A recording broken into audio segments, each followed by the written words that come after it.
Aurora's tears, twilight bloom. The Flora capital of Lavorian rose like a dream carved from moonlight.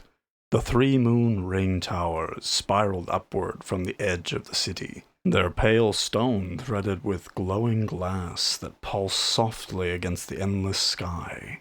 From their highest balconies, one could see all of Luminara, the bioluminescent jungles, the golden coastline, and the vast ocean where stars shone for eternity.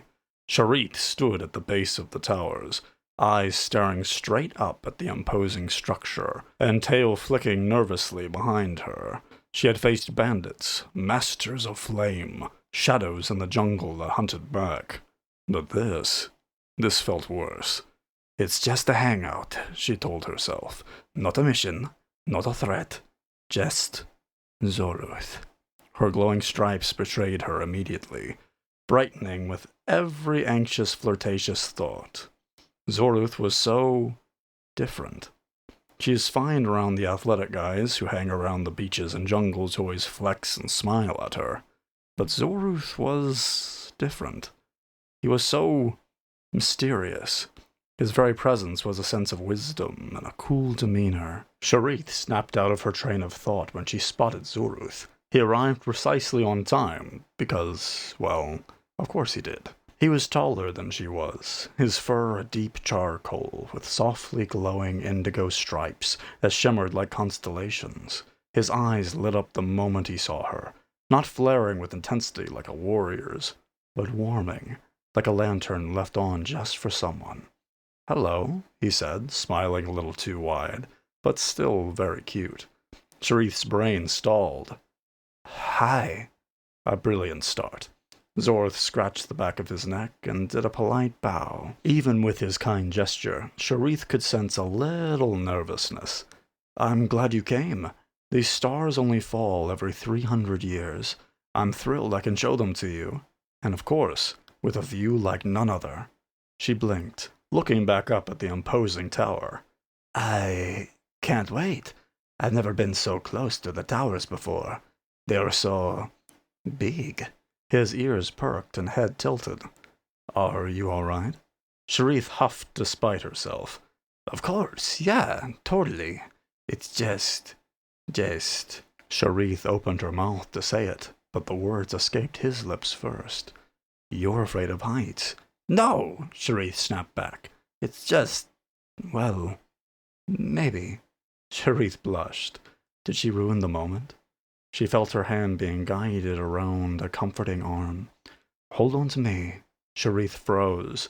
"I won't leave your side," he promised. They began the ascent together, the spiral ramps of the tower winding upward in gentle arcs. The city's sounds faded below them, replaced by the soft winds up high and the silent light of the aurora in its distant waves. Sheerith kept her gaze forward, too forward. "Say something," she scolded herself. "So," she said, cutting the silence. "You're here often?" Zorith let a soft chuckle escape. "Yes, if I'm honest, perhaps too much," he said. "The upper observation floors are perfect for long, quiet hours when one needs to think and write." Sheerith giggled softly. He stopped with a smile. "What?" Sheerith froze once again. She didn't mean to laugh, it's just... "You're such a nerd," escaped her lips, her eyes crew wide. Sheerith glanced at him, her stripes flickering faintly with embarrassment. He let out a heartfelt laugh. "Well, fair enough, but don't judge too harshly. Some of us aren't as cool as the scouts out beyond the city," he said with a gentle smile. Sheerith blushed and smiled a little awkwardly, her stripes glowing in a soft emerald and sapphire hues.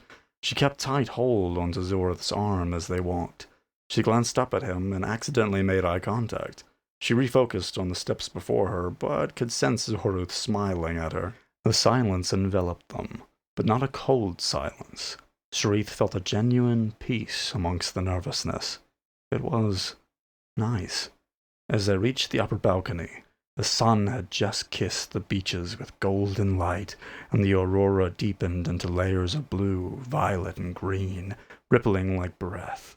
Below them, the ocean stretched endlessly, its surface catching fragments of radiant light. Sheerith took in a breath of wonder. "Oh, it's beautiful," Zorith finished. Sheerith smiled and closed her eyes as warm air from the beaches below swept past. They sat side by side on the smooth stone ledge, their shoulders not quite touching. The air was sweet, carrying sun and starlight. Minutes passed in silence. Not awkward silence, just quiet.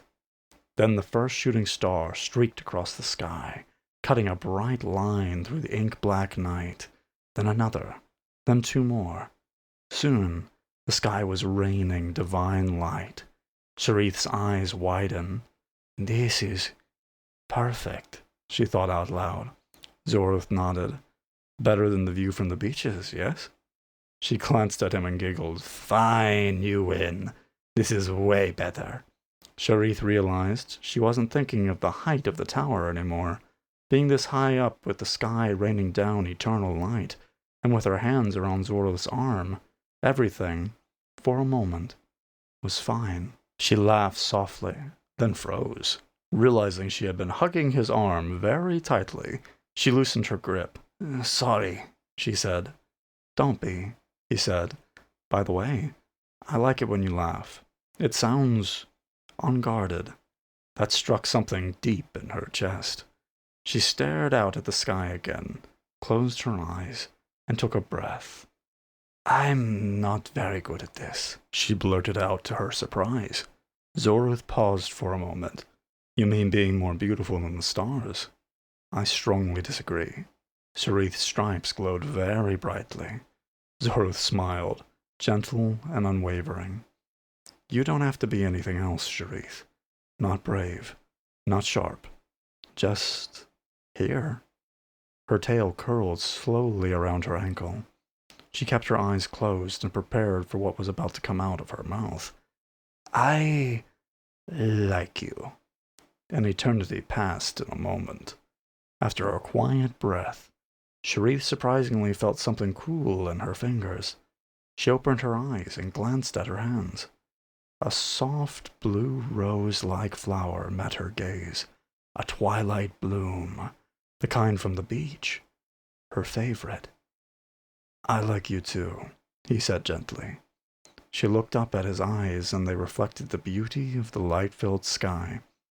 "The beaches are nice," he said softly, "but still, ever more beautiful whenever you are there." Happiness couldn't describe it.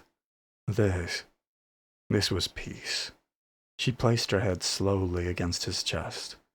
I'm glad I came," she whispered. "As am I," he said.